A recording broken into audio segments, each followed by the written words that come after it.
Dr. Gold in the lab, Twitch stream glowing, formulas flashing, minds wide, knowledge flowing, equations on the board, numbers never sleep, teaching math and physics while them haters count sheep. Actual education, tune in and get schooled, flipping textbooks, breaking all the rules, from Newton to Einstein, concepts elevate. Keep the stream, it's the key to our fate. Dr. Gold dropping gems, knowledge raining down, actual education making scholars all around. Perpendicular minds, angles sharp as ice, maths and physics, yeah, the future's real nice.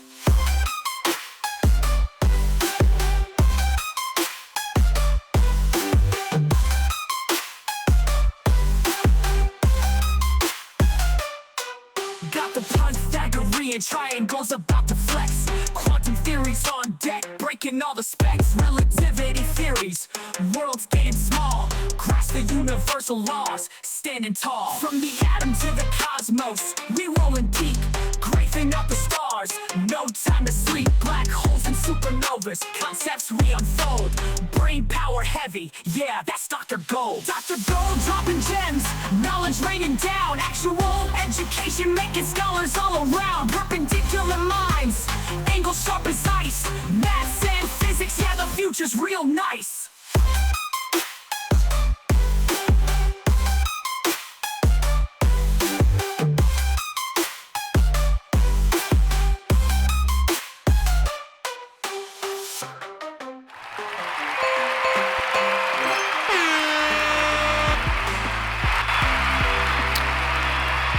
All right, what's up, everybody?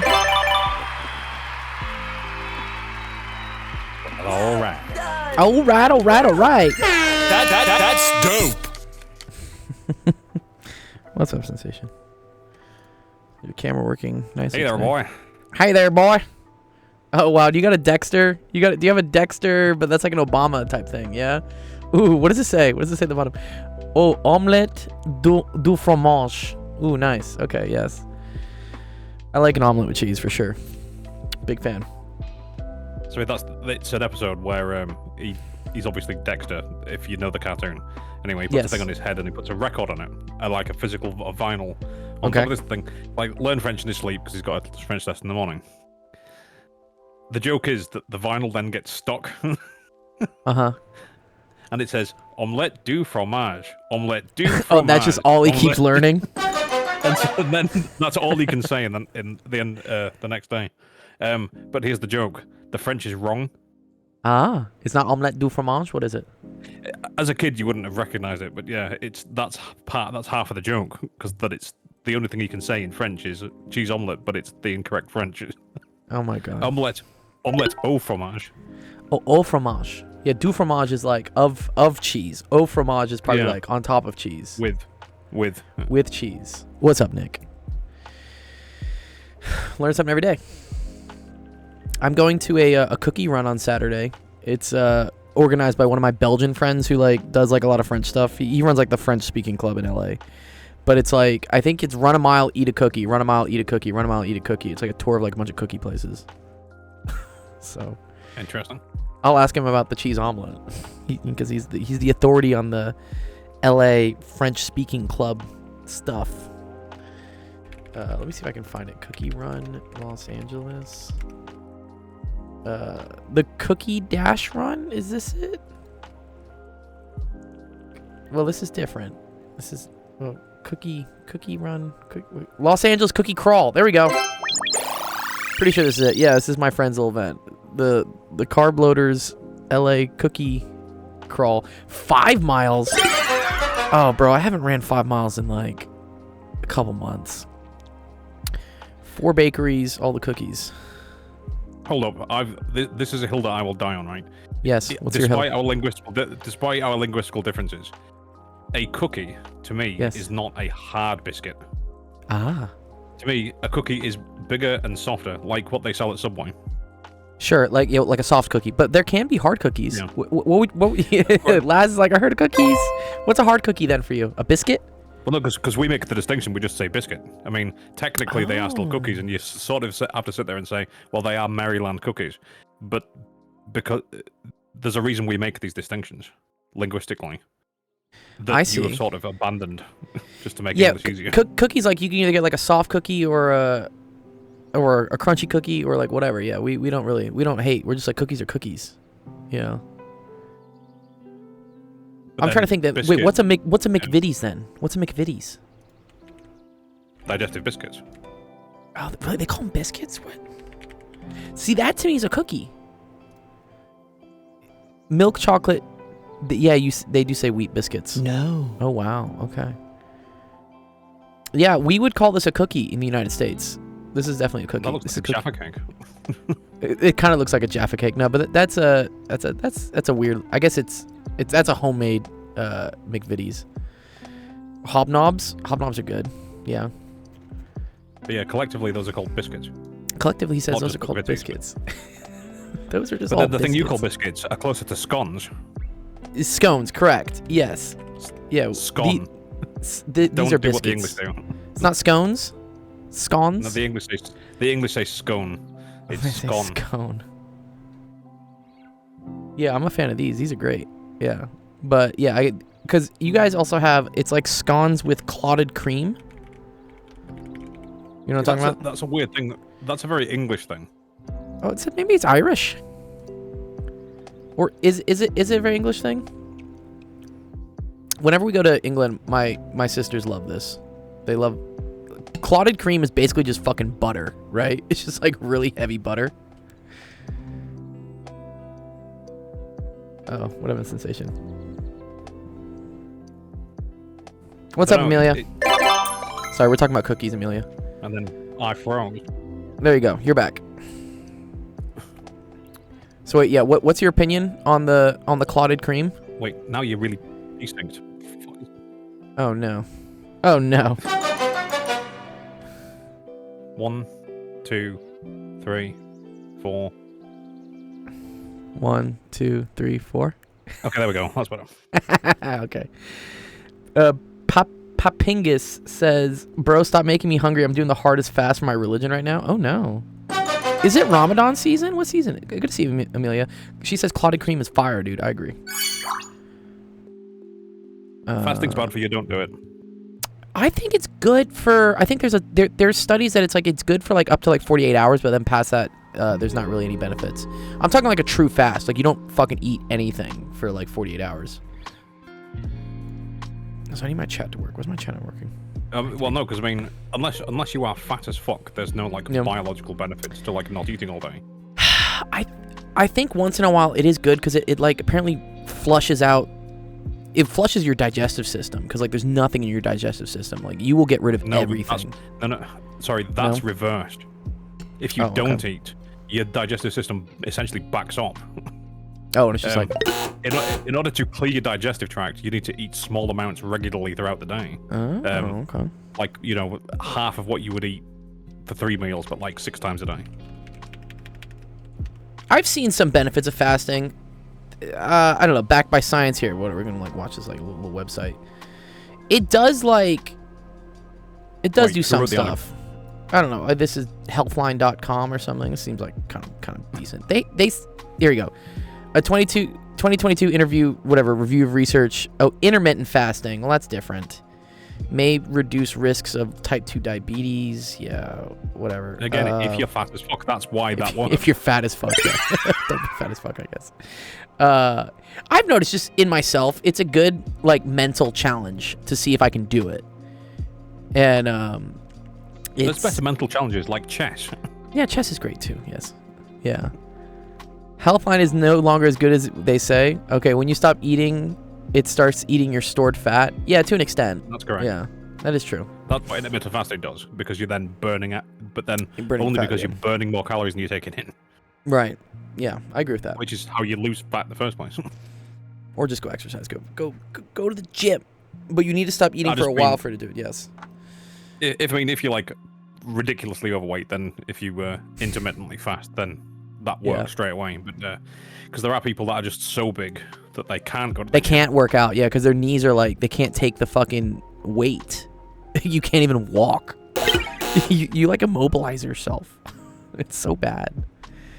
But you know what? You would get free cheeseburgers in Las Vegas. Do you know about this? The heart attack grill. I've heard about it. Yeah. Yeah. There's this. I saw it. Make you sign a waiver. Well, they make you. There's a scale in front of the restaurant, and if you weigh over, I think it's 350 pounds, you get to eat for free. This is it. Yeah. Shit. Oh yeah, because aren't all the servers dressed as nurses and stuff? Yeah. You were just reading about this, Amelia? Yeah, I've been here. It is kind of funny to go stand on this and like publicly shame yourself. Yeah, weigh yourself. This dude's like 95 pounds. Yeah, over 350 eats free. Over 350. Over 3 stone in pounds. Yeah. Weigh yourself here. Yeah, and if you're over 350, they let you eat for free. It is pretty ridiculous. This guy's definitely not 61 pounds.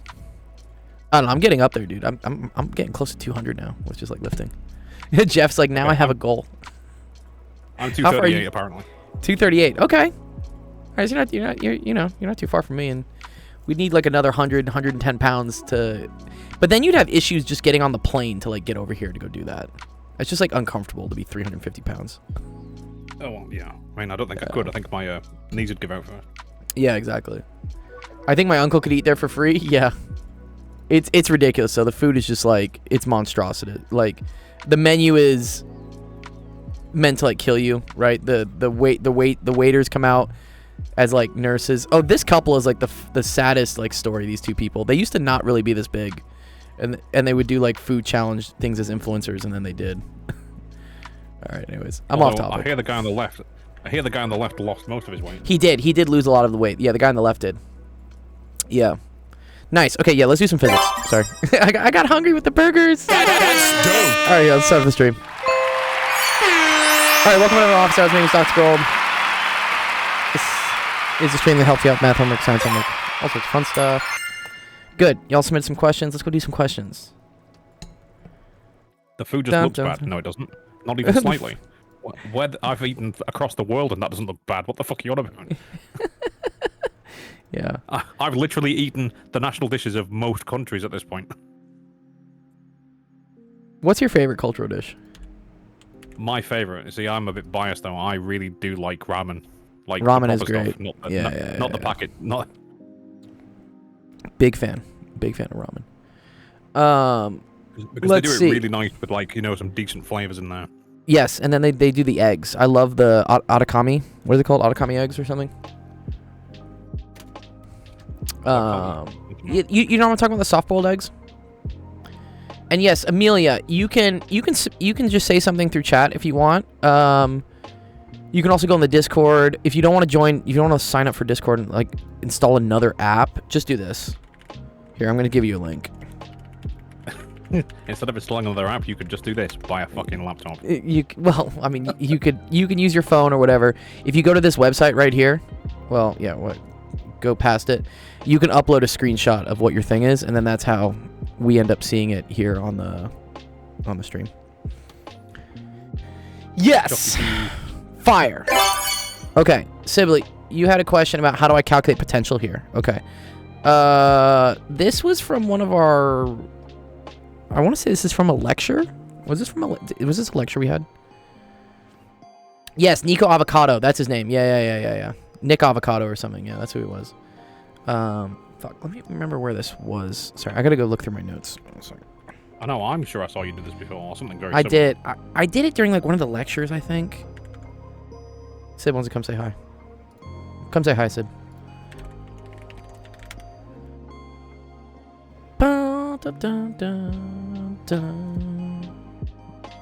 You may now speak.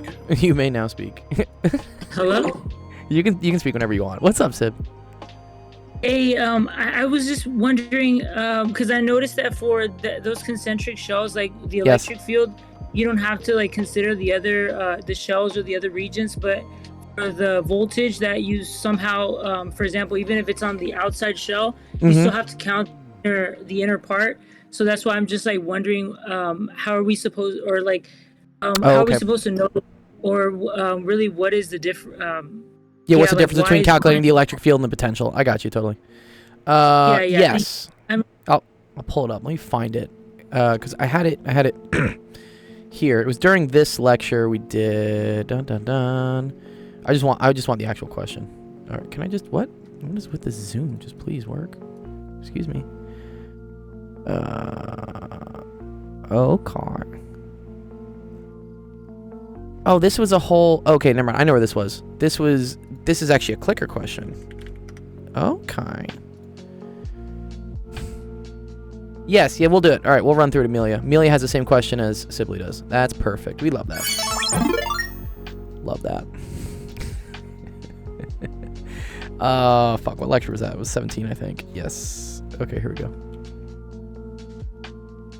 One other thing, I was wondering, because I forget what I saw that even if the electric field is 0, the voltage doesn't necessarily have to be 0. But then I saw an example where that because the electric field it canceled out, like one was negative lambda and one was positive lambda, that they were still saying that the voltage was 0 and like 2 points outside of like concentric cylinders. So I was just wondering, like, how are we like why sometimes is the electric field being 0 indicative of why is the potential 0 sometimes, right? Yeah. Okay. Let me do a quick example of what that could be. So let's say, for instance, you have a concentric sphere thing. Like you have a middle part, and then I want this. Yeah, here we go. All right. Can I draw my other circle, please? There we go. Okay, and then let me see if I can like put a paint bucket in between this. That'd be cool. Oh, that's sick. Look, it's the Royal Air Force sensation. I was gonna say that's the RAF. That's the RAF. It's actually kind of cool that it automatically fills. That's really cool. Okay, let's say, for instance, that this inner thing here is at positive Q. And then let's say that this conducting shell is at minus Q. Or here, let me make this a little more like this. The RAF has a target on their plane, apparently. I mean, the Nazis kind of did too. It was just like kind of a weird crosshair. The Iron Cross. Okay. The Iron Cross, yes. Okay. If you wanted to measure what the electric field was outside of this like system, what would that electric field be equal to?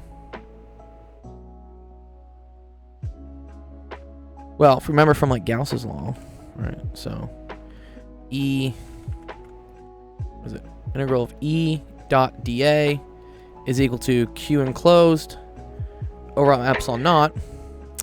So E, and then let's say we're going out like some distance from here, which is just like, let's say this is some distance R. And then here, let's create some, create some other radii so that things make sense. Yeah. Let's say this right here is B. Out to here is C. And then let's just say inside is just A. And then let me move this up.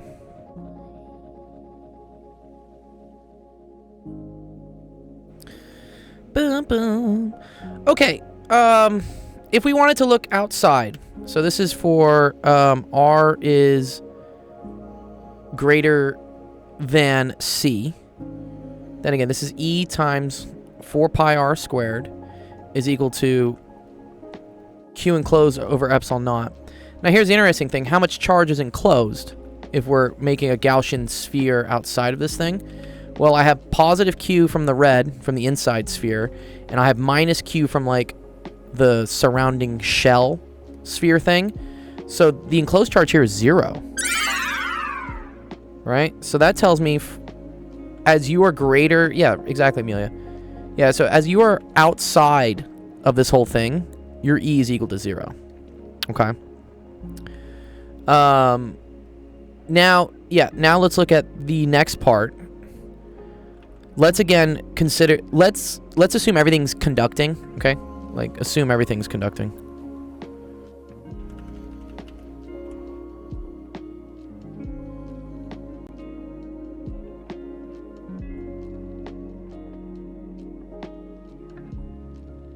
Okay. So that would mean that the electric field within the blue shell, right? And so as I come in between C and B, that's also equal to 0. Just because conductors don't... The electric field is always 0 inside a conductor. Okay. All right. So then... Here's kind of cool thing. This has like plus, plus, plus, because this is all going to be on the edge. Because it's a conductor. And then this is going to have all the minuses on the inside here. Okay.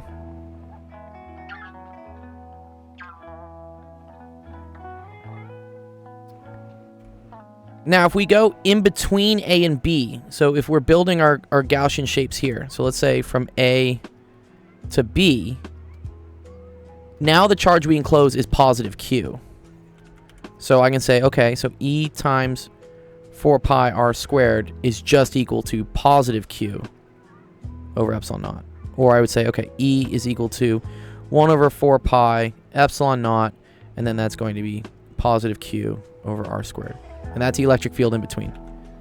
Notice how we don't really ever really consider the negative charge until we're past it. And then that's why the electric field is 0 outside of C, because there's no charge enclosed. And also in between B and C, that's a conductor, so that's why the electric field is 0 as well. Okay.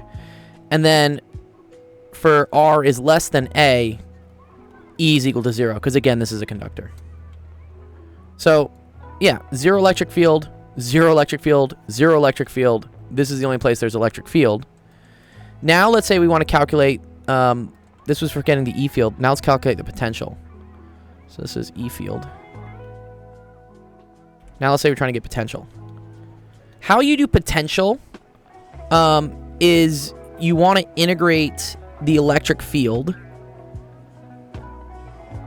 E dot dl, and you want to start usually way out at infinity, because that's where potential is 0, and then come in towards where you're trying to measure the potential. So this is what we learned. We learned that like change in potential is equal to negative E dot dl. Okay. And what I'm going to do is I'm going to say that V at infinity is equal to 0. You have to define, and this is what we do this. This is a very common practice. We say the potential all the way out at infinity is 0. So when I say delta V, which is like V final minus V initial, and then we integrate coming from way out to the inside, this is infinity. This is my starting position. And then where I'm measuring my potential is going to be out to R. And we're going to do this for R is greater than C. So we're going to say for R greater than C. So we're not going to measure potential yet coming in further further inwards than being at C. Okay.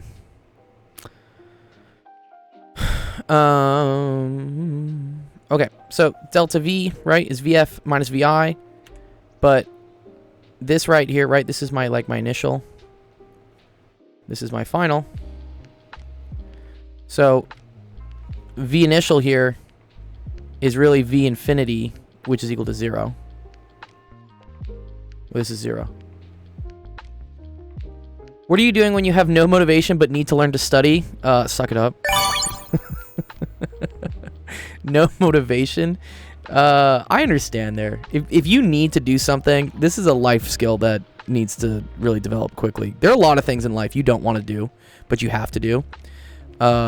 So sometimes setting up a little reward after you do it can help. You know, you'd be like, oh, I'm going to go get ice cream, or I'm going to go play video games for an hour. That can kind of help. Or fear. You could imagine what's going to happen if you don't do it. That usually helps too.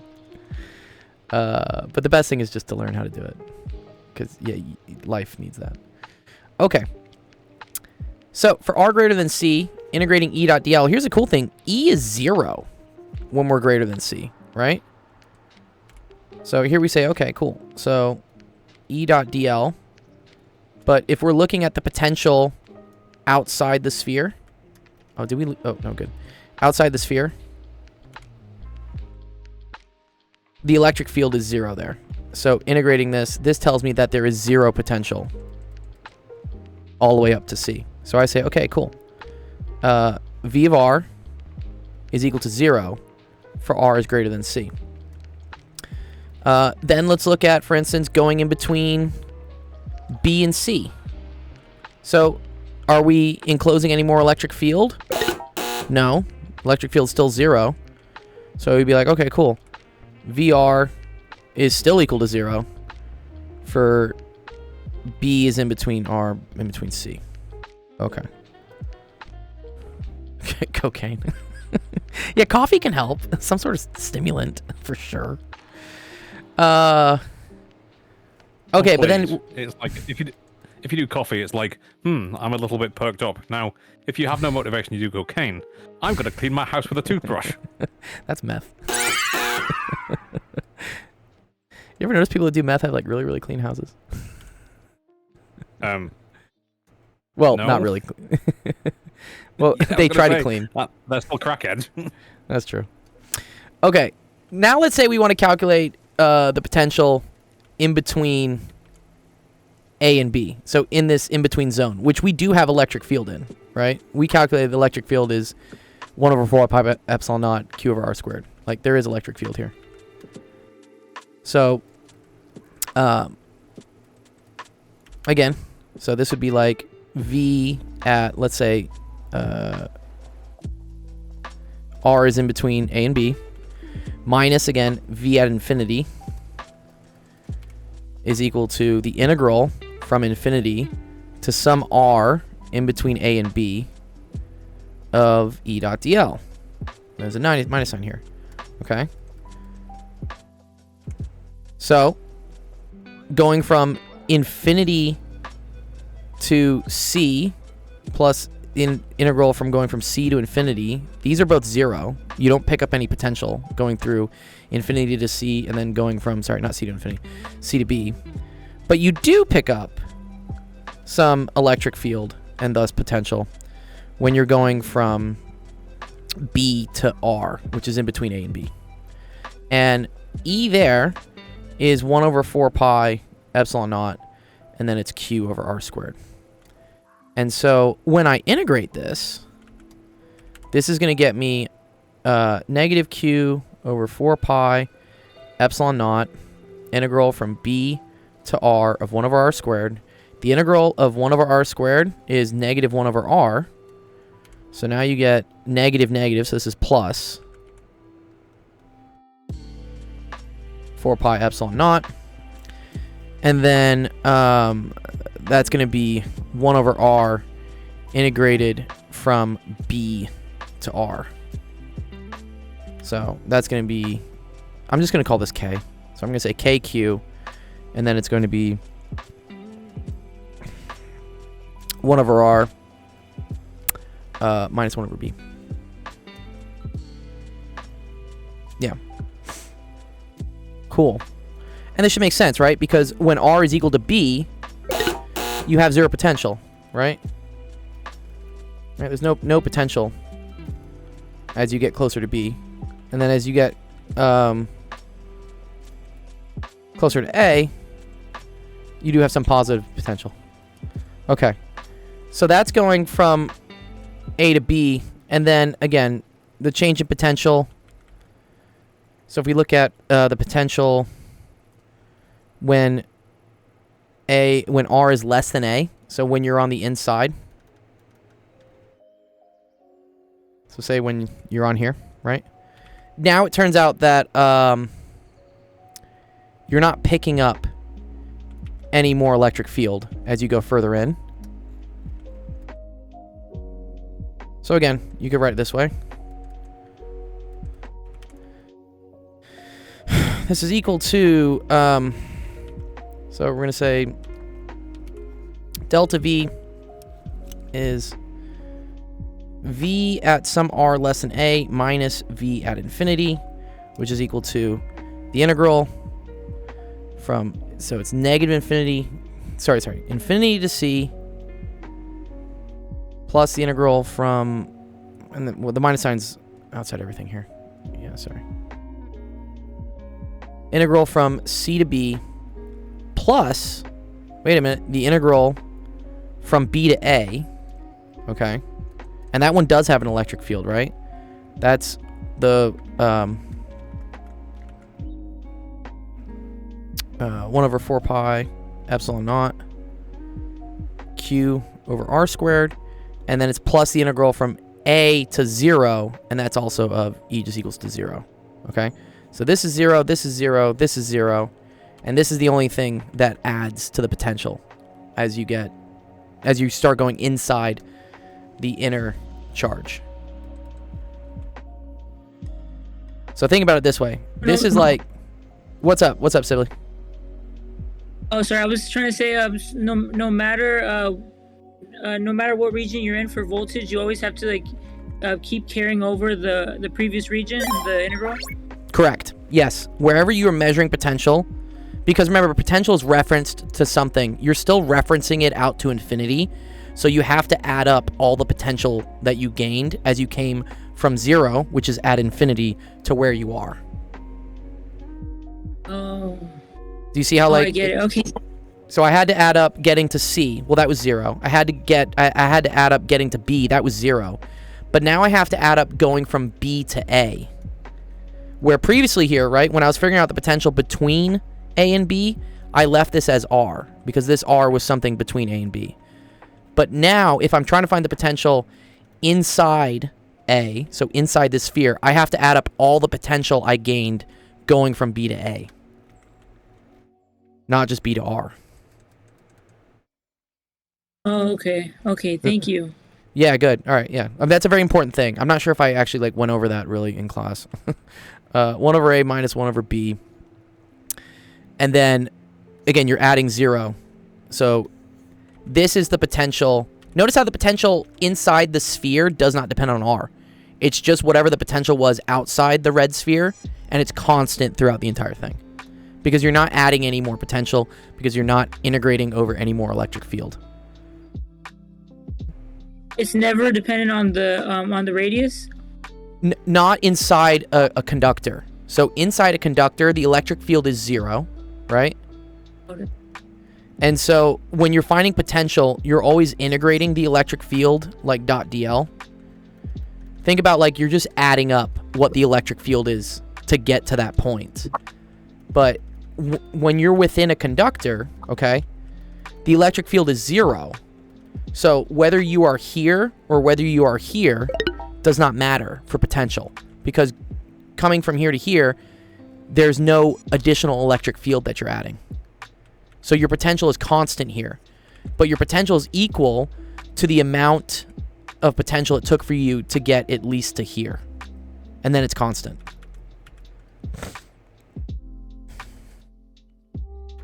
Okay, thank you. And why doesn't it behave like a point charge? Good. So it behaves like a point charge outside of the radius. So look, outside here, right? This behaves as a point charge, but it's a point charge with charge 0, because this minus Q shell collapses on top of this plus Q red sphere to give you like a total point charge of 0. When you are inside the blue one, when you're in between these two, you can treat this as a point charge. That's why the electric field in between the red and the blue was the classic KQ over R squared. That was the electric field. It was just this. And that's a classic E field for a point charge. The reason why it's not like just the point charge for a potential is because you still have this minus charge here that's on like the walls. Yeah. Okay, balancing out the charge for the overall conductor to make it 0 inside. Correct. Yes. Yeah. In order for this whole thing to be 0, this is positive, this is negative, and then because they're conductors, the charges never hang out inside the material; they hang out on the edges. And so the positive charges on the red are going to hang out on the edge. That is going to attract all the negative charges from the blue towards the inside wall. If this thing was... Yeah, good. An additional point. If this thing was neutral... then then you would have electric field out here, right? Because now this would not cancel out this. So that changes measuring the potential, because now you have electric field out here you have to add up as you come in. And then it's 0, and then you have to start adding up more, and then it's 0. And I think that's what the other question was. I think that's what this one is. Yeah.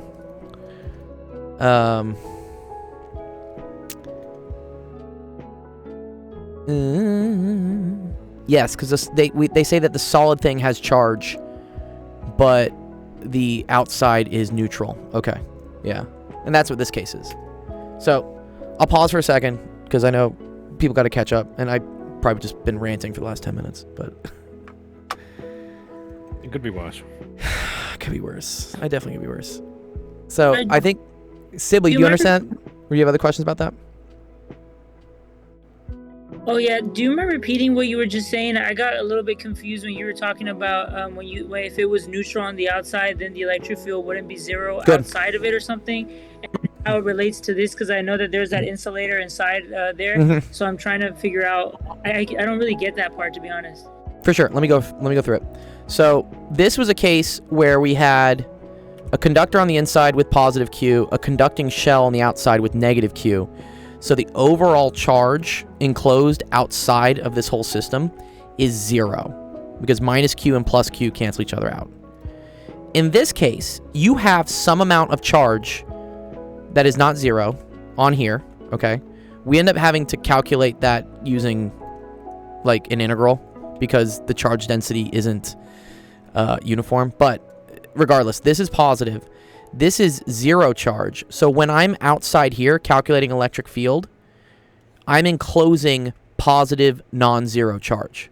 I'm not enclosing 0 charge, because this is not canceling out this.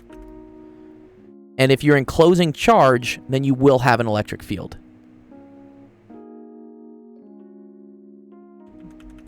Oh, got it. You're talking about the difference between the insulator, because now you're enclosing charge because it's an insulator, so there's charge inside, so then there would be an electric field. Then there would be a potential, because it's the electric field direction of the displacement. Yeah, so let me do this one. Let me do this one again, just so you guys can see it. So the first thing you need to know is you need to know how much charge is on the inner sphere. We need to know Q enclosed for the inner. Okay, I know Q enclosed for the outer is 0.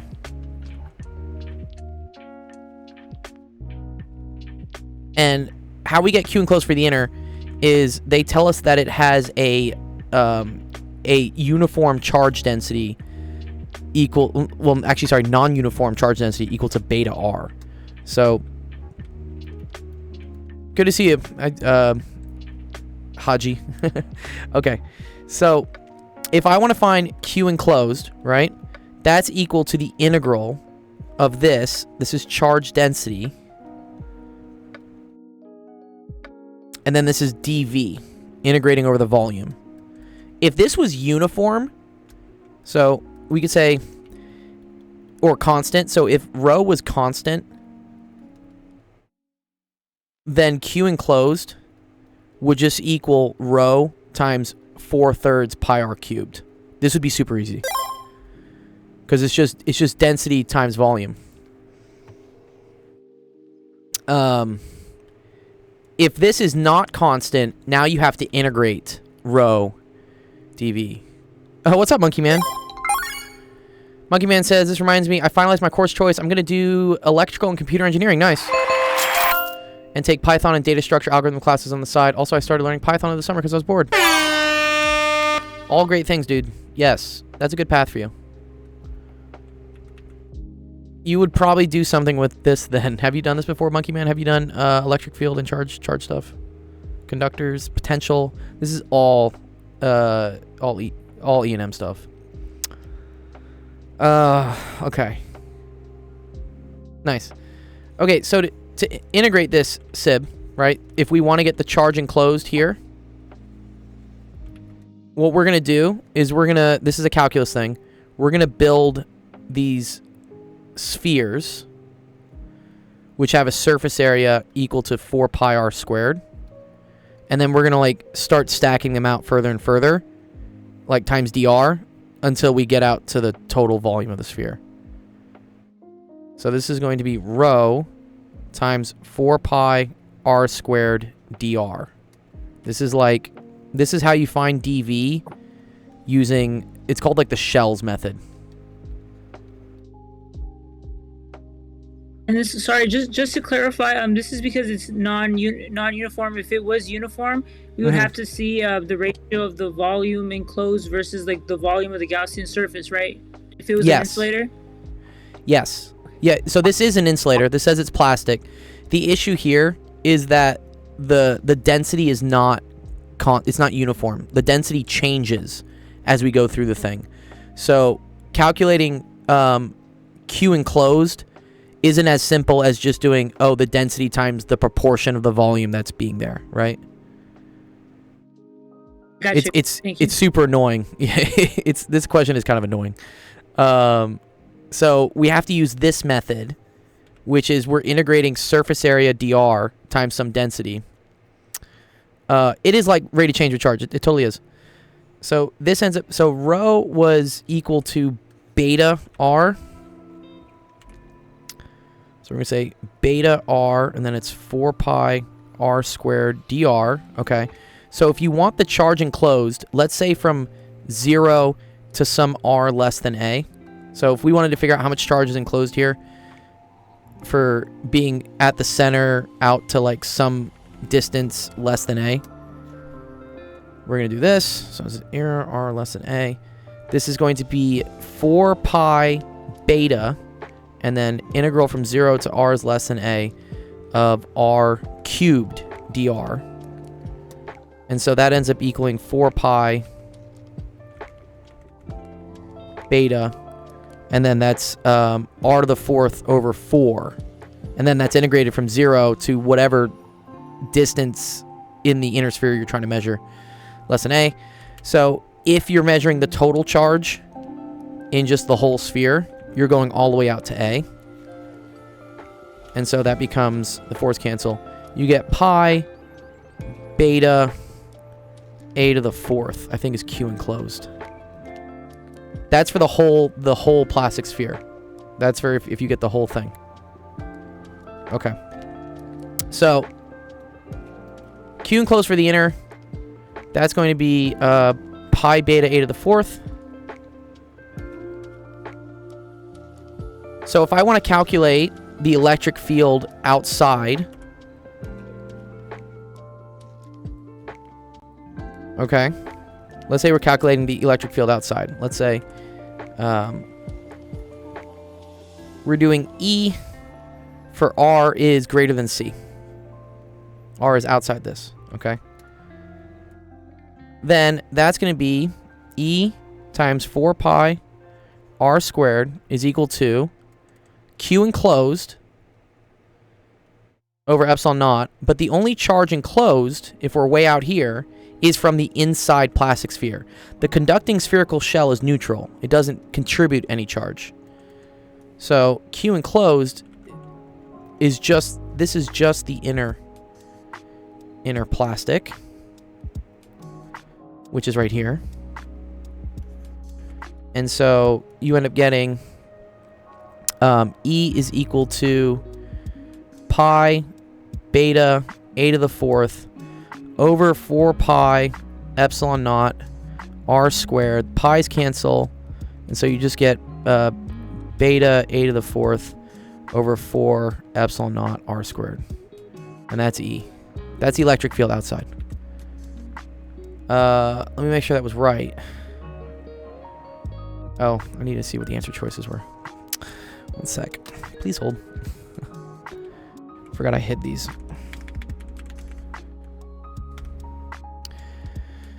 Monkey Man says, started watching Harvard's CS50 course. It's 25 to 26 hours, but I work on the side. Nice. Yeah. Dude, there is so much self-knowledge. You can just figure stuff out yourself. It's amazing. I applaud you for doing it. It'll help you out in the future, trust.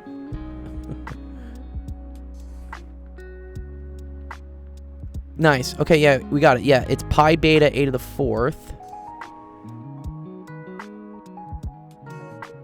And then... Let me just get what the answer choices were.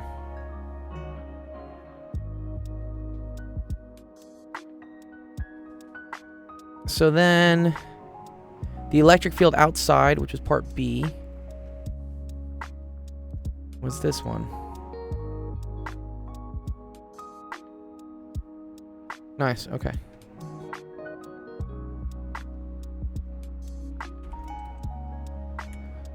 So I think we got the same thing. Yeah, there we go. So the electric field outside was beta a to the 4th over 4 pi epsilon naught r squared. So this is correct. And then if we want to look at the electric field in between B and C, this is conducting, so there is no electric field. So electric field for between B and C, that's equal to 0, okay? All right, and then here, let me make that a different color. Let me do like different colors for these things. It might help. Pink. Okay. So E for between B and C, that's equal to 0 because it's a conductor. And then between A and B, so that's here.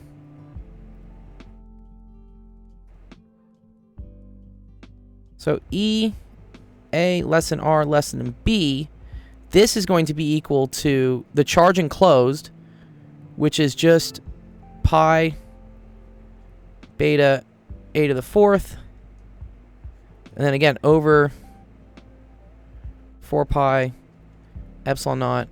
Oh, interesting. So the electric field equation outside the conducting sphere and inside it but outside the plastic sphere, it's the same equation. Because you're still only enclosing this charge. It's just right between B and C, it has to be equal to 0 because it's a conductor. Okay, cool. So this is still beta a to the 4th over 4 pi epsilon naught r squared. But then here's the unique thing. If I then look inside the electric field inside the plastic sphere, so E for R is less than A, okay. Now the charge I'm enclosing is equal to this with an R. So this is pi beta r to the 4th over 4 pi epsilon naught r squared. So then this just equals, cancel, beta over 4 r squared over epsilon naught. Which I think was what our other answer was here. Yes, beta r squared over 4 epsilon naught. Nice. Okay, cool. Okay. That's the electric field in all 4 regions. I'm going to pause so that people can tell me if they need me to slow down on that. But that's an important thing to be able to do, is to be able to look at this situation and be able to calculate the electric field everywhere. And then once you have the electric field everywhere, calculating the potential is just adding it up as we go from infinity on the inside.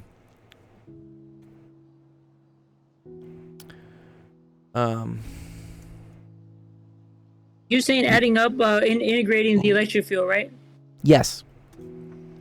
Yes, Ib. Okay, and then I have kind of a dumb question, or like a really There's no basic dumb question, but I know.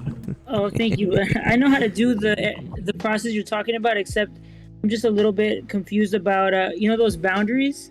Yes. It says like between R is less. If it's saying R is in between like B and C, does that mean that it goes? Does that mean that it's like within B or just at the edge of B? At the edge. Yeah, it's not at B.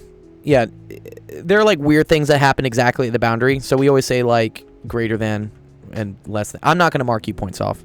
Like as long as you say like it's in between B and C, cool. I think I forget if it's like technically equal to or something, but Yeah. Just outside of it, I'm pretty sure. Okay, but it's like What did they say? Yeah, outside of it, right at the. Yeah, they don't say at the boundary either. So if you look here on the question, they say they use they don't use any of the equal signs. They never have it like at the boundary. And I think it's because it's discontinuous at the boundary.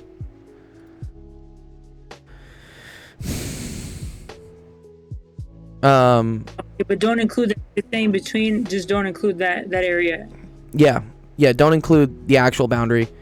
And I mean, because look at this, right? So the electric field, when you're right outside B, it's equal to 0.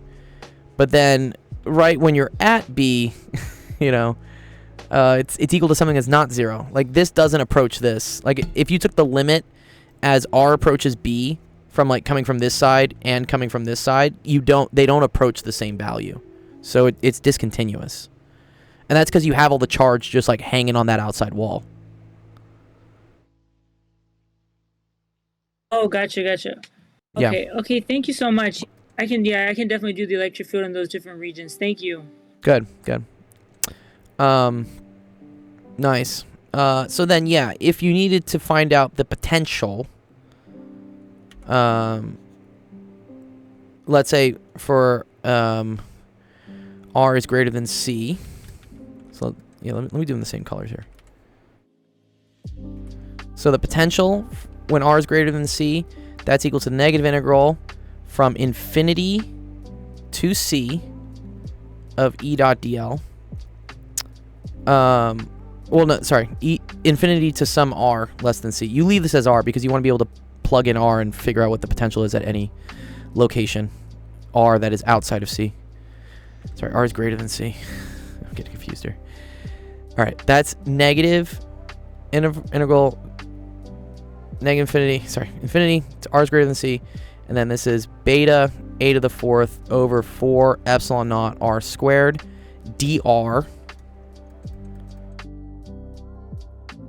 So that's going to be equal to, the integral of 1 over R squared is negative 1/3 R to the, wait, no, you raise the power. So negative 2 becomes negative 1, you divide. Okay, cool. So it's beta a to the 4th over 4 epsilon naught, and then it's 1 over R, evaluated from infinity to some R is greater than C. Good. Why is the blue region the same equation as the outside? Yes. So when you're in the blue region, right, the electric field only depends on the charge you're enclosing. So in the blue region, you're enclosing this charge, this red charge here in the center, right? That's all you're enclosing. And then it's 1 over R squared for going outside of it, for being for any electric field outside. Then when you're outside the shell, okay, you're still enclosing the same amount of charge. The only difference is your R out here will be much bigger. So the electric field equations are the same, except, sorry, there's not a pi here. Sorry. Yeah, this should just be 4 epsilon naught. Pi's canceled. These are the same equation. The only difference is that here, when you're in between A and B, your R value won't be as big as if when you're outside the sphere here, then you will have a much bigger R. So the electric field is not the same, but the equation for the electric field is. You're still changing what your R is. You're still either going really far out or you're like in between the two, the shell and the sphere, to calculate your electric field. The only like break here is the pink, which enforces that there's no electric field there. So I think we have a picture of this somewhere. I did it. Yeah, if you do a picture of the electric field, it's pretty cool.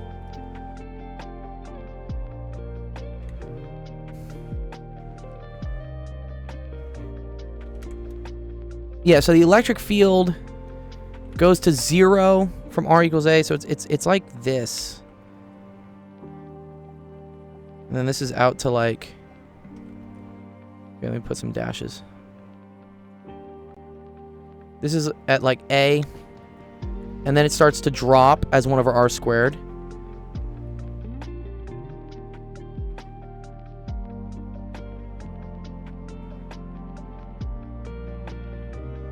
But then the electric field is 0 here, and then it continues to drop. So there's like just this discontinuity. So this is like E versus R. It's just the bounds that are different. Correct. Yeah. And then when you're doing potential, so you need to add up this. And then when you're finding the potential here, so this is the cool thing. So V here is equal to V here. So V in this whole region is equal to the same thing as here because you're not adding up any more electric field as you cross from C to B because there is no electric field there. So then here, potential increases even more. And then here, potential still increases. It just increases at a decreasing rate. So if you wanted to look at maybe what the potential looks like as a function of R, it should look like this, or here, let me see if I can draw it. This, flat, this, and then once you're here, now you're adding up area, but at a decreasing rate. So it's going to look something like this.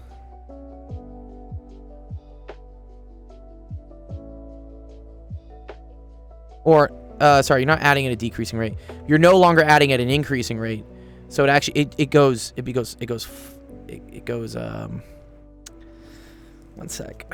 Derivative of that is still positive. Oh, no. I was right. Sorry, I was right. It is doing this. Yeah. Also, right, the slope of this is equal to this. Right? So here, the slope, remember that, I think it's E is equal to negative nabla V. So the slope of potential is 0 here, and that's why the electric field is 0. The slope here is going from increasing to decreasing. So that's why it's the slope here, right, is, well, negative increasing to 0. The slope is 0. Yeah. Yeah, so actually, yeah, but right, the slope here is really negative, but then negative slope means that it's a positive number. So here, like, E is positive, and then here you have E is equal to 0. And that's shown here, right? You see here? Like, E is positive.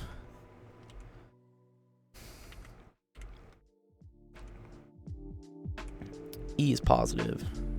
E is equal to 0. Yeah.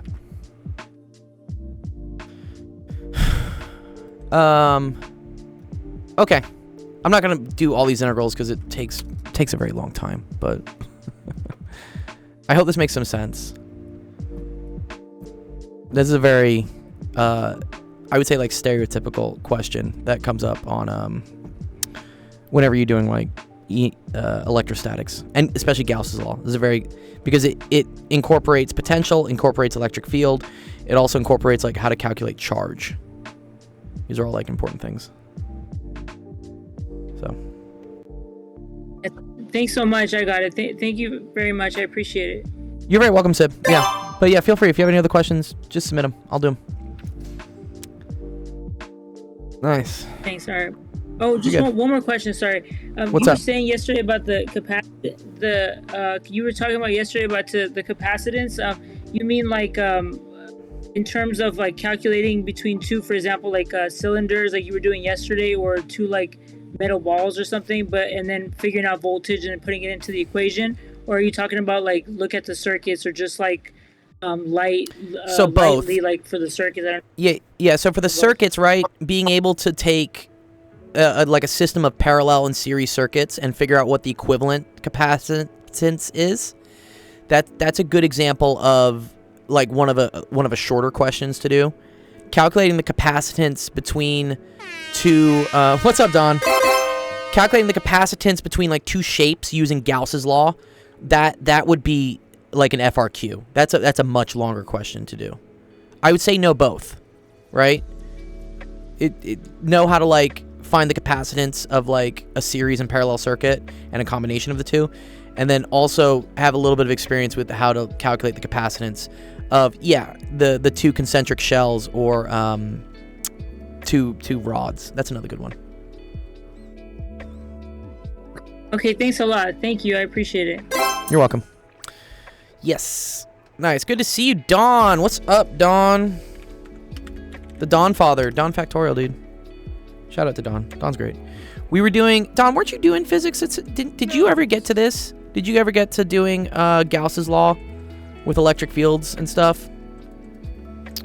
We were just going through like a murder ball question of like electric field and potential. So many integrals you have to do for this. RN Mozzarella says, I've been subscribed to you for a bit. Are you a tutor or a professor? Answer is both. I currently teach physics at UCLA, but I also tutor a lot. So I do both. Yeah, we got all the way through Maxwell's equations when I was doing E&M last year. Yeah, I remember you doing that. Yeah, that was very cool. Yeah, this is super fun. It's interesting. I think a lot of the students would say this is not super fun. I think it's fun. Yes, Nick, we'll do your math. Yeah. Nice. Yeah, so we help out with all sorts of math, science, whatever class people are taking and need help with. This was specifically for an E&M class that I'm teaching at UCLA. They have a midterm on Friday, so I was answering some questions on how to calculate potential and electric field for various configurations of conducting spheres and all sorts of stuff. Yeah. But Nick, yeah, here, let's do some of your stuff. Your stuff makes me happy because it's not so complicated. Nick is training to be a court officer, and he has to take like one of those government math tests, and we're helping him out study for it by doing some of his questions. Let's see, which was the last one we worked on, Nick? A lot of graphs going on here.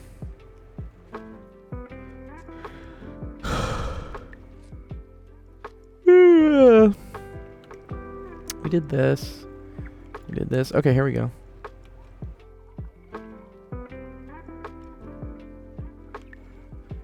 Switch to Discord? Yeah, come on over. And you too, for our viewers and the Don Father family. If you want to learn some... this is a little bit more basic math, but it's fun refreshers to see like what they ask people to try to get jobs in the government. I want to do the ASVAB at some point. That's the military one, right? The ASVAB. I want to see how like difficult that thing is. Maybe we could do like a mock ASVAB on one of the streams sometime. All right. Questions 9 through 12 are related. The ASVAB was very easy. Oh, was it? Okay. Yeah, I'm just curious like how I would place in it.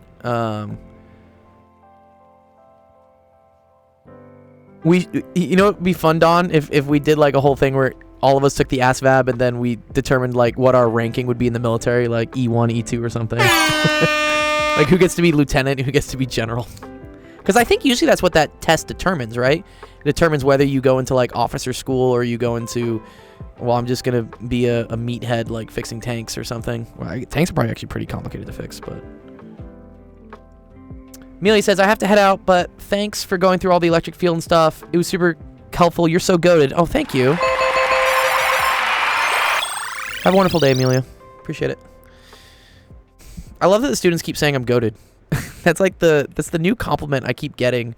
Even on like my student reviews that I got with my class last quarter, they just love saying goated.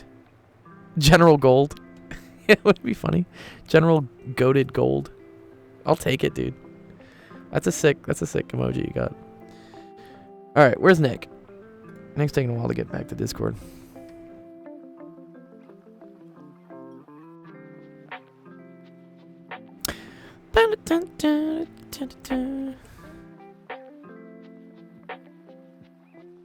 Okay, burglary rate in the city, 2003 to 2008.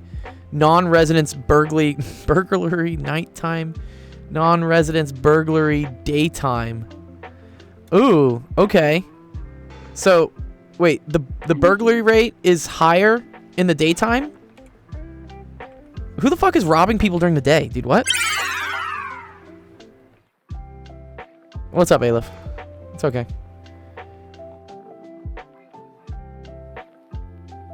Bro, do you remember, Claudio, when they created the, what was it, the military, the U.S. Army created a video game? I think it was called America's Army, AA, as like a recruiting tool for the military. Yeah, burglars gotta sleep too. Yeah, I guess so. That actually does make sense that, yeah, I guess most people are away from their homes and can get robbed during the day.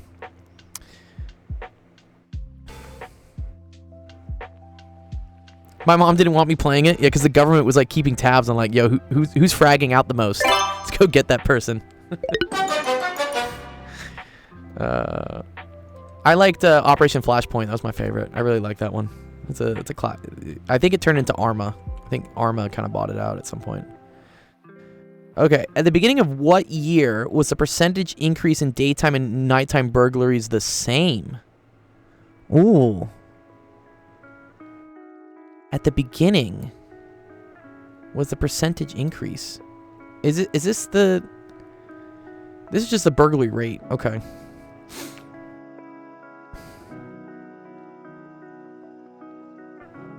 So, percentage increase... I assume this means, like, the slope, right? Like, where's the slope the same? At what year? Definitely not 2008. Right? 2008... This is having no increase. This is having a lot of increase. 2006, maybe? Beginning of the year? This is also flat. This is up. That doesn't make any sense. 2005, also flat, also up. 2004? Maybe 2004? Oh, you think the graph is a percentage increase? I do agree, Jeff, because how can you have a 200% burglary rate in the city?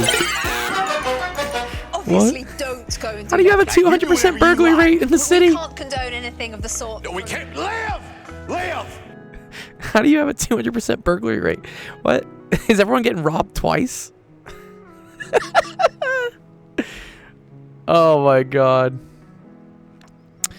Interesting correlation between the recession in 2008 and the drop of the increase in nighttime burglaries. Yeah.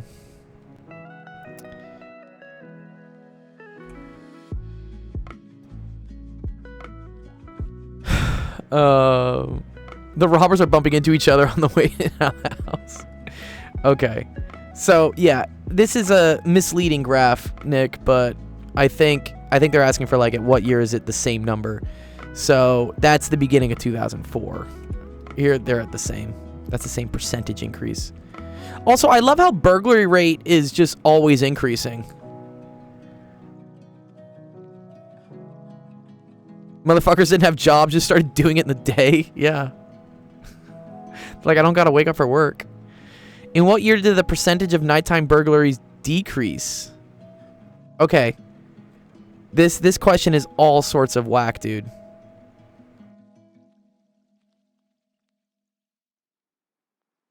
Because, wait, the percentage of burglary, the burglary rate decreased? Dude, Jeff, what's going on here, dude? What? Explain to me. Oh. Yeah, what's up, Nick? I have a PhD in physics. My phone died on itself. I don't know. It just turned off completely. Oh, no. Go get a charger. It was 8. Yeah, this question is fucking whack, dude. What? I can't even understand it.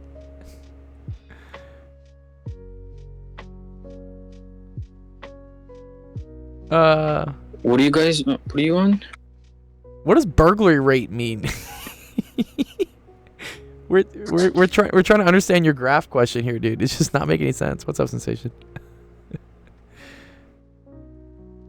It's still being janky. Burglary rate, breaking and entering. Yeah, but like, how can the burglary rate be 200%? How? Over a period of several years? Well, but what does 200% mean for a burglary rate? What's up, Ethan? it means it's 2 times as big as it was when you started counting. Yeah. What? I guess 200 from Oh, the first. oh, wow. Thank you guys. Yeah, sorry. Me and Jeff are overthinking this. Sensation and Nick are right. Yeah. Sorry. Yeah.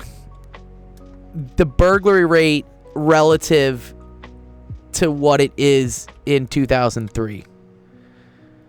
Okay. Except usually all how you the, count crime stats. right. Yeah. Okay. Okay. This is weird because it's almost like it's cumulative, is what it is. Yeah. And why does the dotted line not hit the origin? Maybe it's doing this. Maybe it's doing that. Jeff.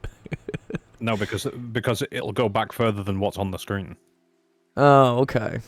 So maybe it's normalized to nighttime rate. Maybe, Jeff. I don't know. We'll find out. It'll be a snapshot. It'll be a snapshot of a much larger time frame. Got you. Okay. At the beginning of which year was the percentage increase in daytime? Okay. I still think that's 2004. Because at 2004, you've had a 25% increase in burglary nighttime and burglary daytime. I wonder who created this test. Apparently the U.S. government. Stop, Aaron! So, no fucking shit. It's confusing. Have you tried to do taxes? In what year did the percentage of night... job. Yeah. How do taxes work in the UK, by the way? Your taxes are already, like, just taken care of, right? Is that kind of works? Yeah, it's calculated automatically. Yeah. That makes sense. Right, so I go work for Tesco's or Asda or whatever, and I get paid such and such amount per hour, and then the tax gets determined by the employer. Yes. And then that information goes to central government, and then they just know. Yes. And because the tax is paid by the employer to the government, I don't have to do anything. So we kind of have a similar thing, except the U.S. government never tells us how much we owe. They expect you to figure it out, and then you can reduce the amount you owe through like tax deductions. Like donating to this stream would be a way you would pay less taxes in the U.S. Yeah. Do you have deduction things in the UK that you write off? There's things called gift aid. That's the only thing I can think of. Gift aid, okay. But I'm not even sure how any of that works. I'm not sure any of this stuff works. No, that stuff specifically. So if I give £1 to gift aid, or Oxfam or something from gift aid, does that mean that I don't have to pay £1 to the government? But then why 1-to-1? It's not 1-to-1. Usually, what it is at least how it works in the U.S. is if I donate $50 to a charity, they take $50 away from my reported income. So it's not like I'm paying the government $50 less. I'm paying tax on $50 less of my income. So it ends up being like, if your tax rate is 30%, it would be $15 approximately that I wouldn't be paying the government in exchange for paying $50 to a donation. Yeah. Okay, this is going to sound like a stupid question, but how does that benefit you then? Well, okay. Because if I donate a certain amount and it knocks my income into a new bracket, then it starts being worth it. So there are tax brackets. And so if you make over... Oh, here, let's just look up some of them. I'm actually just curious about this. Tax brackets, United States. I think I effectively paid like 20 or 30% tax last year. Here we go. Federal income tax rates and brackets from the IRS. There you go. Okay, so there is a big jump from 47K up to like, just slightly north of 47K. That's a 10% jump, right? Do you see how like you only get taxed at 12% if you make between 11 and 47K, but the second you make over 47K, now you get taxed like an additional 10%? So if you're like way on that leading edge, then you just like pay $50 exactly into something, and then exactly. So say you were exactly at 48 grand, right? Then it makes sense for you to donate $1,000 so that you're now at 47, and then you should be taxed at a lower rate. But wait, the chat's like telling me I'm wrong. I don't know. I'm not a CPA, but there's a common misconception that not all your money gets taxed at the next highest rate. Oh, only the extra money you make gets taxed higher. Okay. Sorry, yeah, that's true in the UK as well. So I'm completely wrong. That's true in the UK as well. If you're in tax bracket A, which is 22 grand or whatever, I'd really like you to like show US and UK taxes side by side. Actually, I know that anything, if you were a pound over that 22 grand, then you're only paying the additional tax bracket on the pound. Yeah. I think at the end of the day, like you feel good because you're donating to charity, and whatever it kind of does save you some money from taxes. I don't know. The rich people use this all the time to like shield their income from ridiculous amounts of taxation. And I don't know what their tricks are, and if I did know what their tricks are, I don't think they'd be published on the internet, right? It's just that's where you hire some like shady tax accountant who knows these inside rules. Yeah, it's kind of like maxing donations. I see. This is if I had read like one thing lower, this would have made more. This is why it's incremental. I thought it was that the whole thing gets taxed, but you're right. It is incremental. Our tax rates are fucking horrible. Look at this. Well, yeah, but you have healthcare. We don't fucking have healthcare. Healthcare like costs me close to like $6,000 a year, maybe 7. Let's see. $6,000 a year.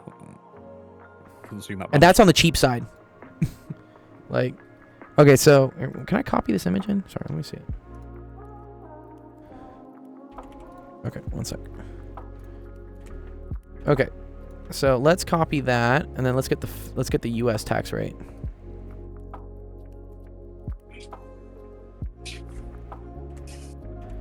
Okay, so starter tax rate for you guys is 19%, and goes all the way up to 48% if you make 6 figures, basically. Wow. Yeah, here our tax rate is, for 6 figures, is 24%, so half. Dude, fucking Jeff says, plus we get to live in America, and that's automatically worth more. That's dope. That's a good one, dude. I like that. I'm sorry, what's that? Whose money's stronger? Whose money is the pound, stronger? yeah. The pound. Yeah. Anyways, yeah. So I forget why we got in this subject of donations and taxes, but burglaries and other things. Sorry, yeah, that's the joke. When someone steals something from you up north, you call it taxed.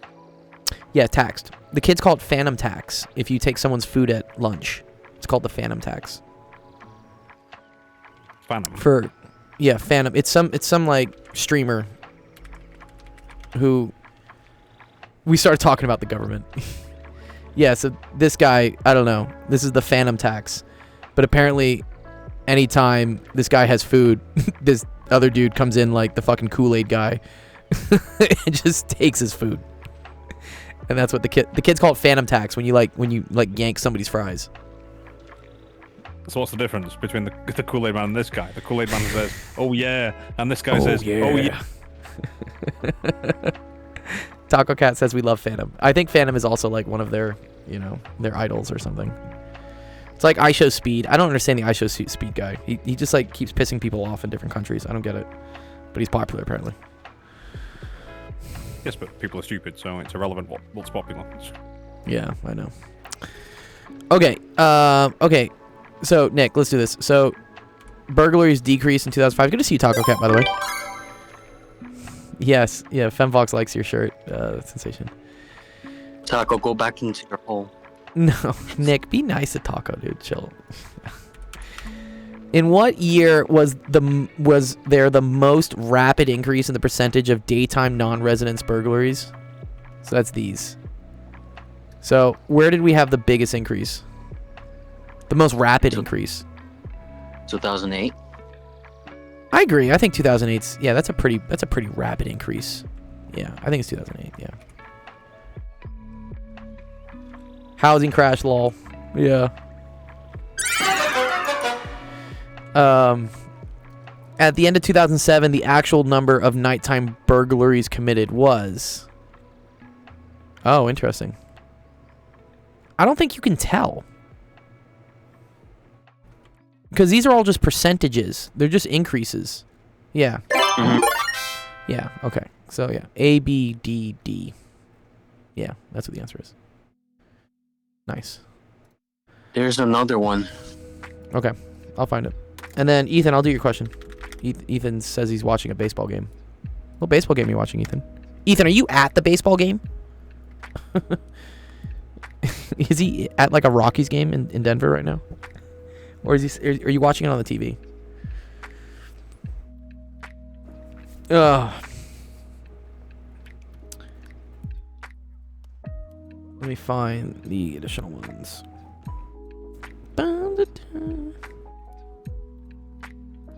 Where are the other ones? Or are you just talking about like another set of questions? Like 17 and 18, Nick? Wait, I might be blind. Yeah, that said questions 9 through 12, and we did 9 through 12, right? 9 Yeah. through 12. We did 9 through 12. Nice. Mhm. Okay, cool. Good. Yay, good job. You're welcome.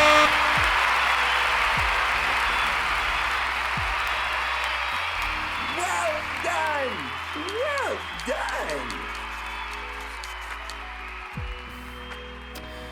Well done!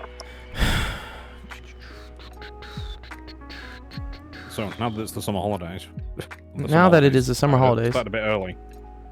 The children are running rampant. It's Yeah? The I didn't realise Yabos? how bad it was around. Is it the Yabos? I can't tell. This is something like my mother says, but I can't tell if it's like racist now, because like she used to say it when I was like, you know, a kid, which was like 30 years ago. The Yabos. Yahoos. No, There's my mom Yahoos, calls it. and then My there's mom says the Yobos. Yeah, the Yobos. Yeah, what are the Yabos? Yobos. I think that's an Australian term. Yabos. A yob. A rude, noisy, and aggressive young person. That's a. Yeah, Yobo is either Australian Yes, or very yes, old yes, southern. Taco. The Yabos do yoga. Oh, they are Australian then. Okay. So they're kind of like You have to hippies. remember, most of the people that were sent to Australia were from London. And they were criminals. Yeah, because Australia was a penal colony. Right. You always wonder. Anytime I run into Australians, they're absolutely insane. Like I can rarely find someone who can drink more than me, but it's always the Australians. They're just nuts. And then I remember that they're all like debtors and prisoners basically. I need to actually go to Australia. I've only met Australians in other countries.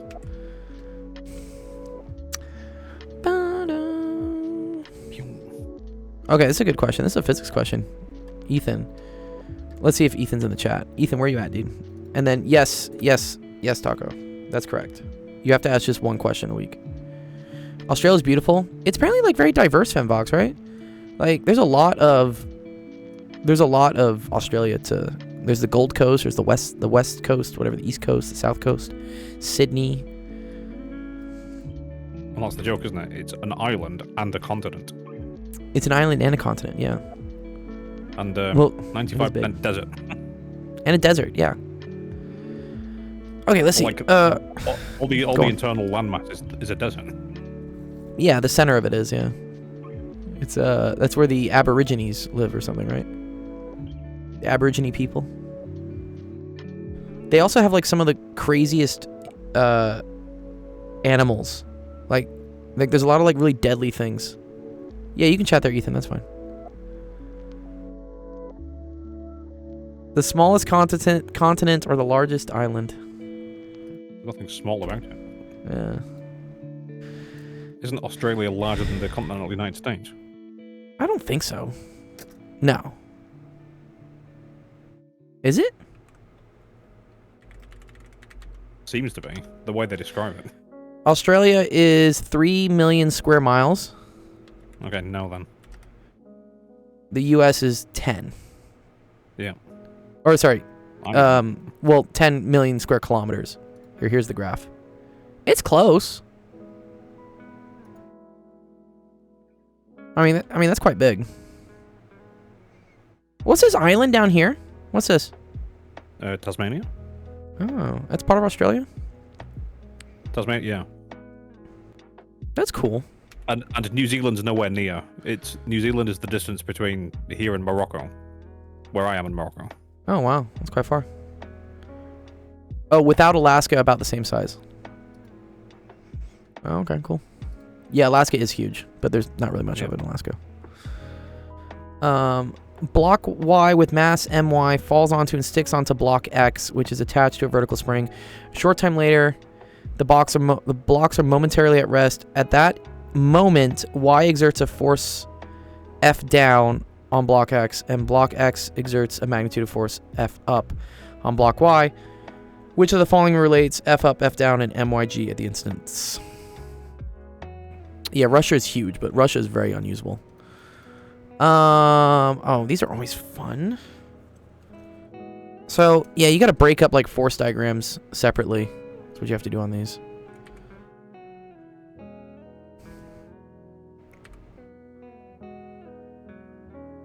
So, let's say we have like, let's say like this is the red one, this is the blue one, or whatever. Here, whatever. I want to get a copy of this. Okay. So then if you were to look at the force diagrams on this,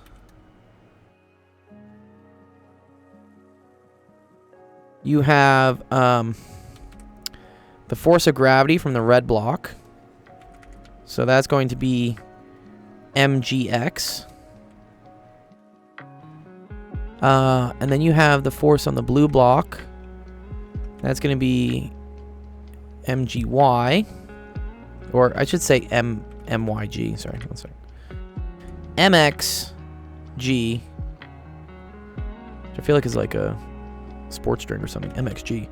And then this is myg. Okay, and then because this is on a spring, you have an additional force of the spring acting only on the X block, not on the Y block. They are connected, but we'll show how that works. So now you have force of the spring on X. And then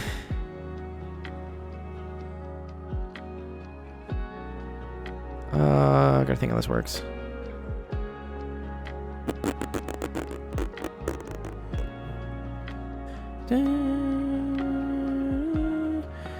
And then the blue block feels a normal force.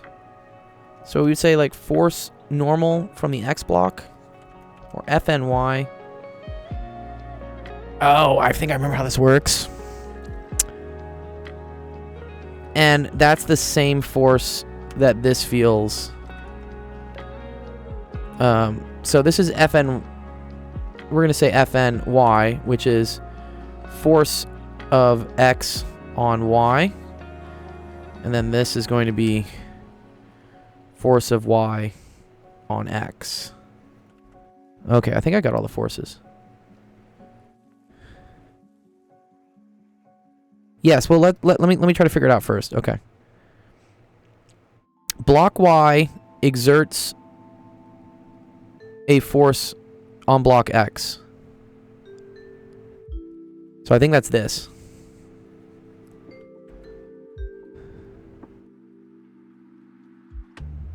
And block X exerts a magnitude of force F up on block Y. That's this. Wait, no. That's that's this.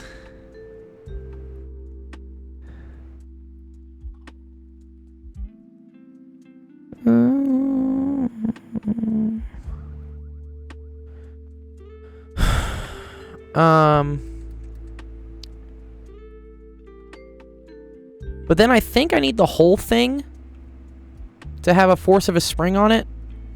Right? Kind of force of the spring is the whole thing.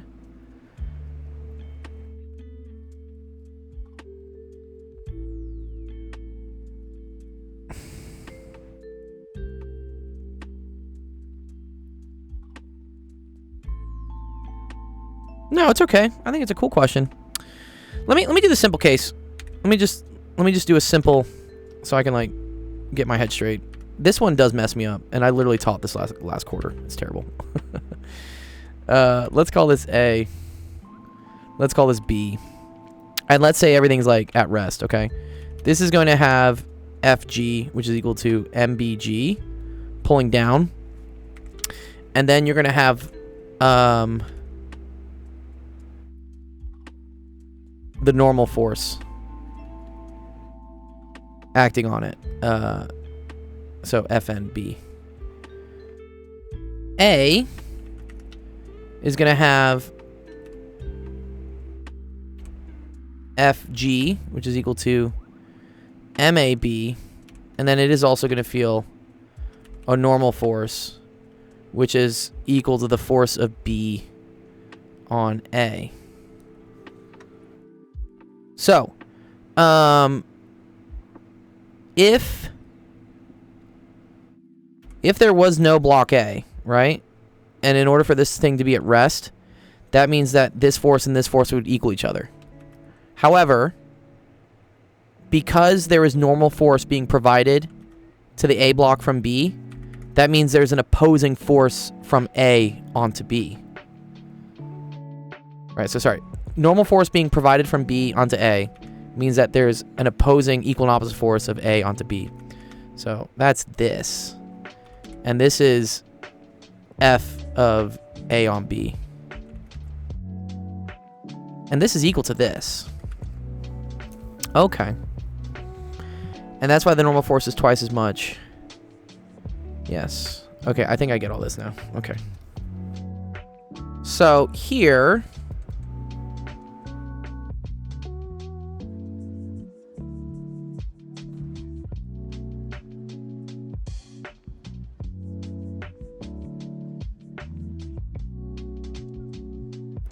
I think force of the spring is kind of like the normal force. Yeah. This is like the normal force on this block. And yes, but then it also feels the blue force. Cool. Okay, so I think I got it. I think I got it. So block Y exerts a force on X, and X exerts a force on Y. I think these are the same. I think F up equals F down. Because I think this is a force pair. This is equal and opposite forces. And then MYG. Right. And then MYG.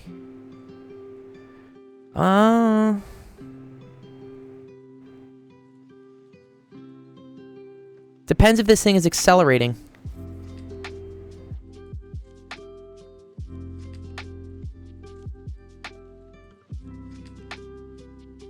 Momentarily at rest. However, yeah, there is a net force on it because there's a spring.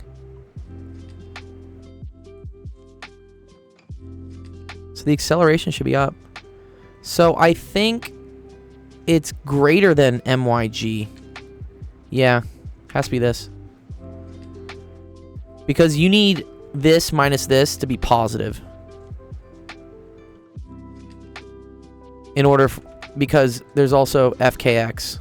Yeah, okay.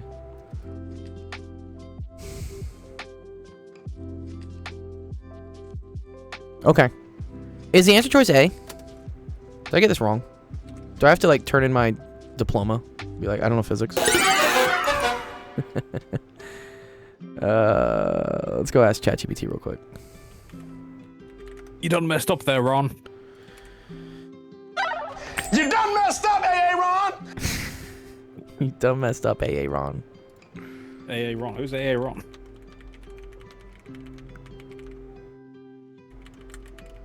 A third law pair. Yeah. Here, let's just see if we get this. AA Ron.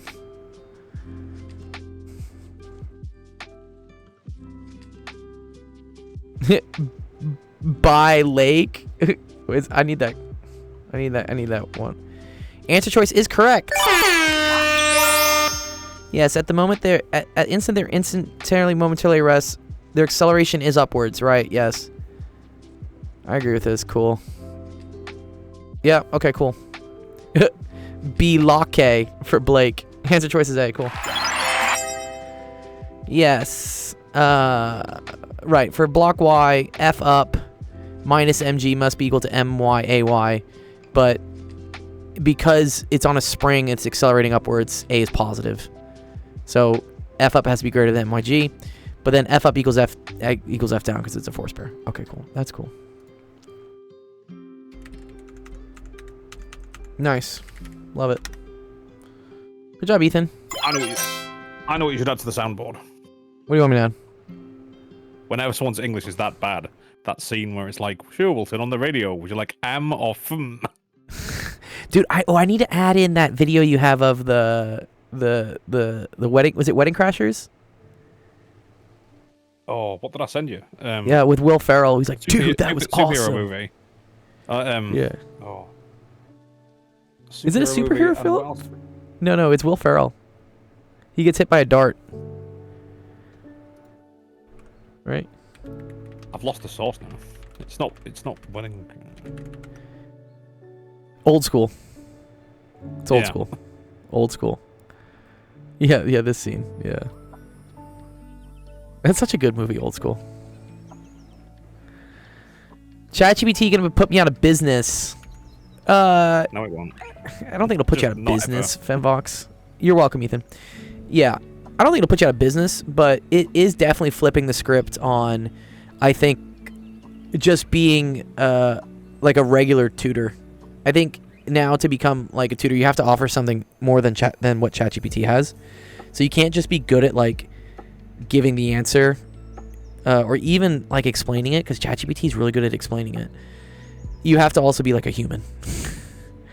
You have to be someone that's like personable, that like someone's hiring you because like they want like a friend, which is kind of honestly how I was getting a lot of my business anyways, being an all-around whatever science tutor, is that kids would like actually listen to me compared to like most like problematic children who need help and are, I would say, resistant to help, don't really work well with ChatGPT because they won't even use it.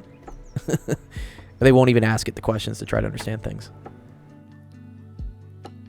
LLMs are good for churning out information that exists. It's Correct. really bad at creativity though. I agree. It can be good to kind of set up a framework for creativity though, like setting up like a skeleton.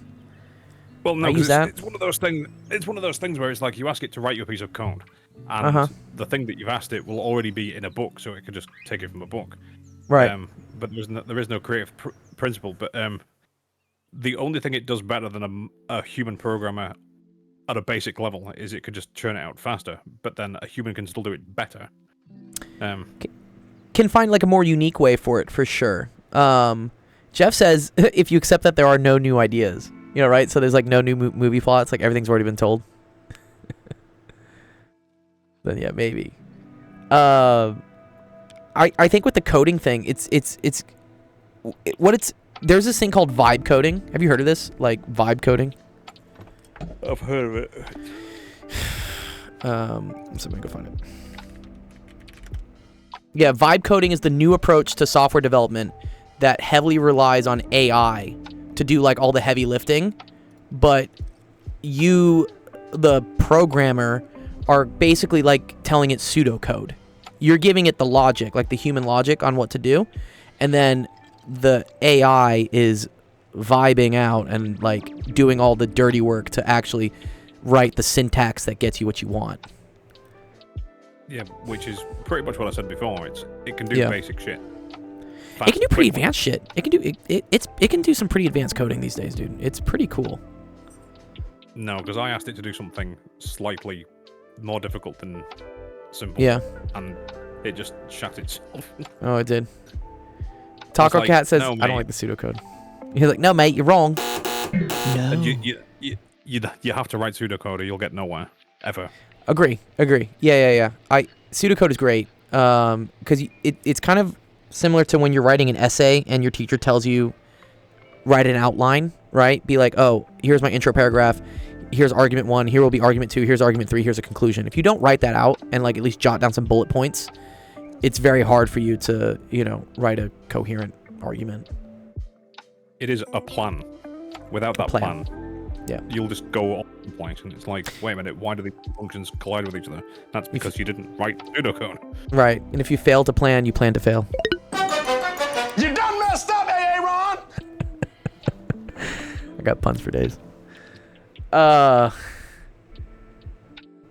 Jeff is also right. He says it's good at getting the syntax right, especially when you code in multiple languages. I'll agree with that because I'm a very decent coder in probably Python and Java, but anytime I got to start doing stuff in like, I don't know, C# or I don't know, like JavaScript or any of these other like PHP whatever languages, it's so nice to just have ChatGPT just write it, and then I can understand it. I understand the syntax because I'm like, okay, I see. They just have a different way of like writing functions like this and stuff. Wait, but are you comparing procedural to object-oriented? No. Well, yes. Yeah, well, that is true. Right. Python is more the latter, I would have said. Right. Versus like scripting languages are pretty like procedural. Yes, and Jeff is like, yeah, ATAN, ATAN2, ArcTAN, Math.ATAN. Yeah, there's always like slight differences in what you need to write in order to do like common things. And so it is very nice for AI to just like fill in the blanks of, I'm not going to make you look up how to do ArcTAN in this language. It just does it. And you're like, okay, that makes sense. Vibe coding.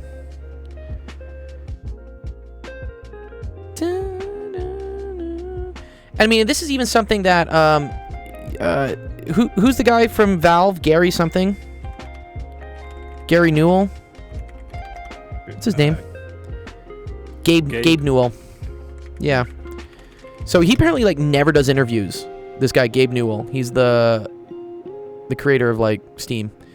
And he did this like one obscure set of interviews in the last couple days with this really small YouTube channel where he talked about like his routine and everything, but he also talked about coding, where he says AI will this funny situation he talks about where people who can't program become more effective developers of value than those who have been at it for a decade. So he's basically saying that people learning how to leverage AI right now are going to be more useful to the future than people who have been coding for like decades. I'm like, wow, it's a pretty strong statement, but it is also, it's, you know, he's the CEO of Valve. He's a beast of a programmer himself. But he also sees it from a commercial perspective. 100%. And that's what they say in these comments here. Someone says, depends on how you define value. Value to the pump and dump hellscape of economy? Oh, yeah. Value to anyone's lives? But no. So...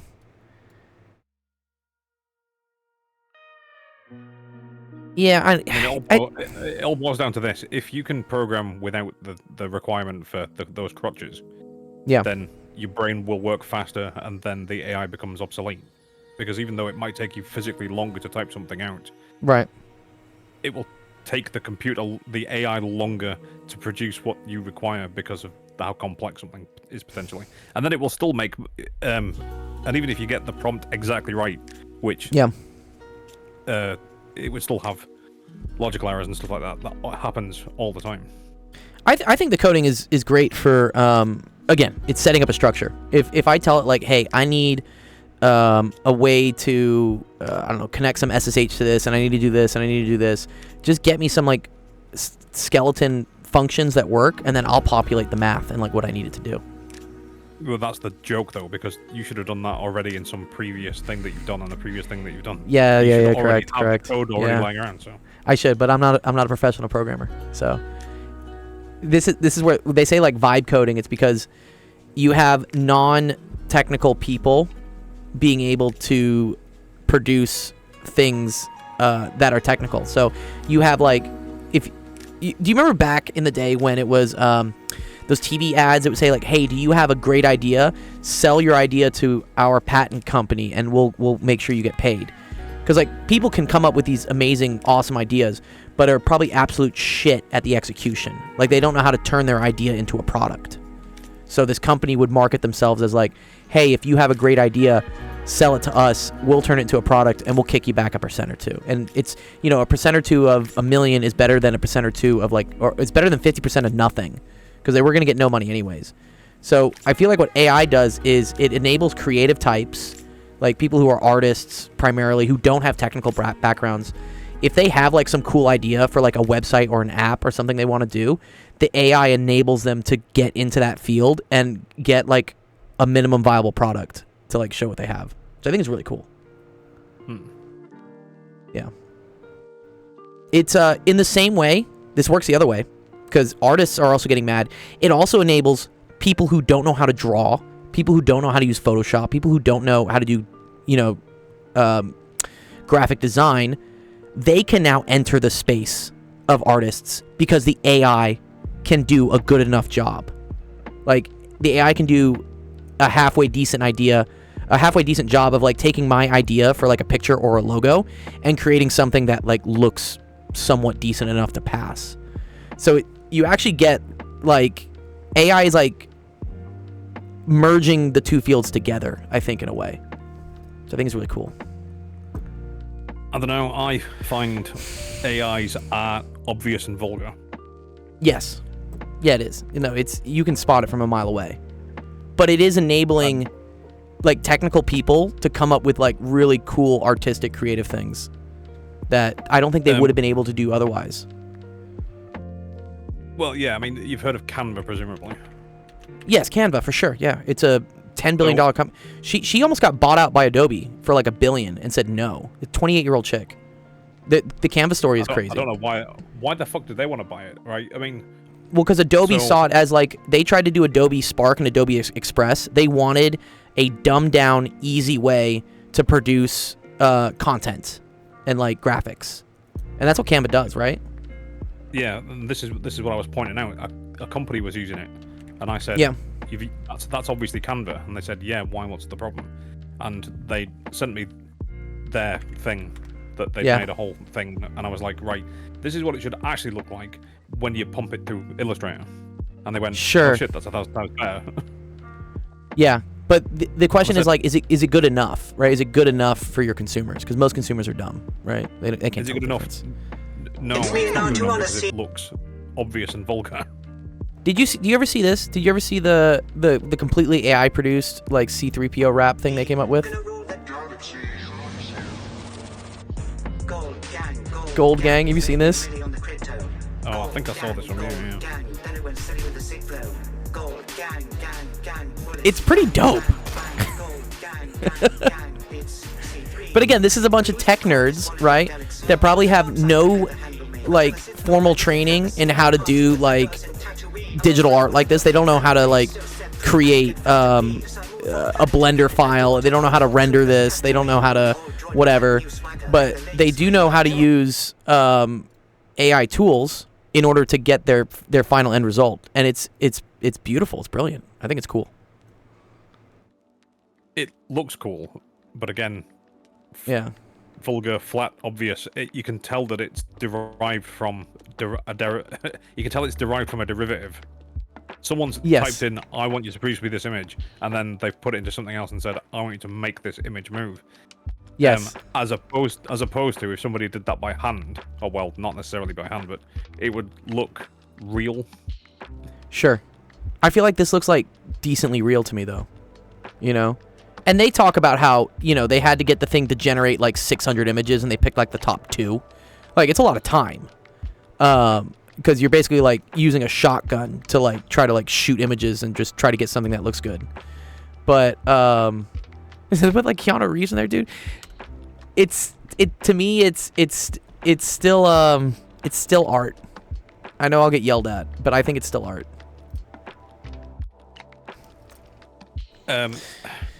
Again, similar problem that I had recently. I was just given a load of photographs, and that's all I had to play with. And so I had to do all sorts of stuff with After Effects and Premiere Pro, and eventually I ended up with something reasonably viable. But it still looked like a load of photographs. as opposed to if someone had actually taken the time to go around with a video camera and actually film it. Yeah, no, exactly. Yeah, that would just take like infinite amount of money in like CG for for an amateur, right, to produce that Star Wars thing. Yeah. Not to mention it'd be against all the fucking IP rights.